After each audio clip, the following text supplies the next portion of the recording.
जैसा कि राधे राधे मित्रों, आप लोग सोच रहे होंगे कि मैं शाम टाइम दुकान क्यों जा रहा हूँ, ये क्योंकि ये तो मेरा टाइम ही नहीं है। लेकिन मैं आप लोगों के लिए बता दूं कि आज मेरी तबीयत ख़राब थी। ये तो जाना नीरन भैया बोलते हैं कि आज तुम आराम कर लो, मैं संभाल लूँगा।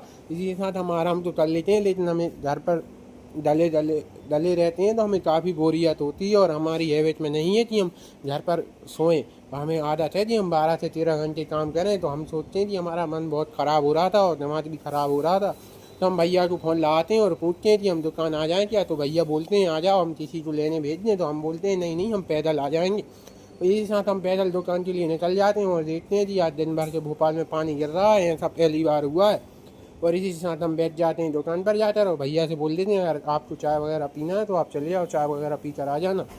और हम इसी के साथ ग्राहकी वगैरह करने लगते हैं। जैसा कि एक भैया आते हैं और पूछते हैं कि भैया आज आप दोपहर में मुझे मिले नहीं। तो मैं बोलता हूँ कि आज मेरी तबीयत ख़राब थी, जिसके कारण बड़े भैया दिन भर दुकान पर थे।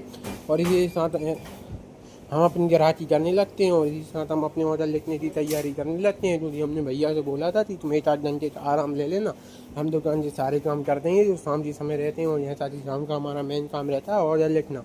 क्योंकि हमें जो भी माल चाहिए पड़ता है हम उसका ऑर्डर लिखते हैं, जब भी हमें माल प्राप्त होता है और फिर हम उसको बेचते हैं। और उसी के साथ हम ऑर्डर वगैरह लिख लेते हैं। और भैया आते हैं तो बोलते हैं कि तुम्हारी तबीयत ख़राब है, तुम घर चले जाओ, ज़्यादा देर दुकान पर मत रखो। तो हम घर के लिए निकल रहे होते हैं, इतने में उस्ताद आ जाता है जो कि जलेबी बनाता है। तो वो हमें अपने घर की कहानी सुनाने लगता है और उसकी कहानी सुनने के बाद हमें रोना आ जाता है और पता चलता है कि इस संसार में कितने दुख हैं। और जैसे ही हम दुकान से निकलते हैं तो मेन रोड पर हमें कुछ ये गायें दिख जाती हैं, जिसके साथ हम मन में ही सोचते हैं कि अगर इन गाय रोड पर रहती हैं, जिसके कारण इनके एक्सीडेंट हो जाते हैं। शहर में अगर इन गायों को घर पर रखें